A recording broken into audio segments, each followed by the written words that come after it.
AFP. Des juges d'instruction français ont ordonné un non-lieu en faveur du Libano-Canadien Hassan Diabé, unique suspect de l'attentat qui avait fait 4 morts devant une synagogue à Paris le 3 octobre 1980, a appris vendredi l'AFP de sources proches du dossier. Ils ont ordonné la mise en liberté immédiate du Libano-Canadien de 64 ans qui a passé plus de 3 ans en détention provisoire. Dans leur ordonnance rendue contre l'avis du parquet qui avait requis le renvoi aux assises de M. Diabé pour cet attentat rue Copernic, qui avait aussi fait une quarantaine de blessés, les juges estiment que les charges à son encontre ne sont pas suffisamment probantes et se heurtent à trop d'éléments à décharge, d'après cette source. Les magistrats relèvent que les investigations ont mis en lumière un certain nombre d'éléments qui permettent d'estimer qu'Hassan Diabé se trouvait vraisemblablement au Liban pendant cette période et ne pouvait donc ni avoir confectionné, ni posé, l'engin explosif, caché sur une moto.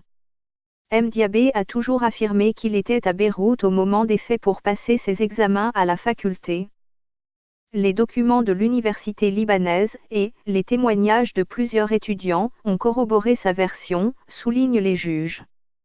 L'enquête avait attribué l'attentat, non revendiqué, au Front populaire de libération de la Palestine Opération spéciale, FPLPOS, groupe né d'une scission du FPLP, et les renseignements français avaient identifié Hassan Diabé en 1999. Extradé en novembre 2014 du Canada, ce professeur d'université en sociologie avait été inculpé et placé en détention provisoire. Depuis plusieurs mois, son cas est au cœur d'une bataille judiciaire entre le parquet et les juges.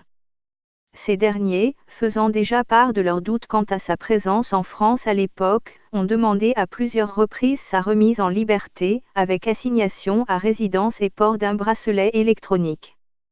Mais à chaque fois, le ministère public a fait appel et la Cour d'appel a prolongé sa détention.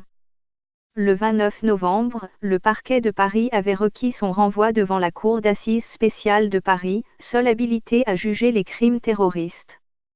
Il s'appuyait notamment sur des notes des renseignements, des expertises graphologiques et la ressemblance de Diabé avec des portraits robots réalisés à l'époque, estimant que les éléments à charge et à décharge devaient être débattus lors d'un procès.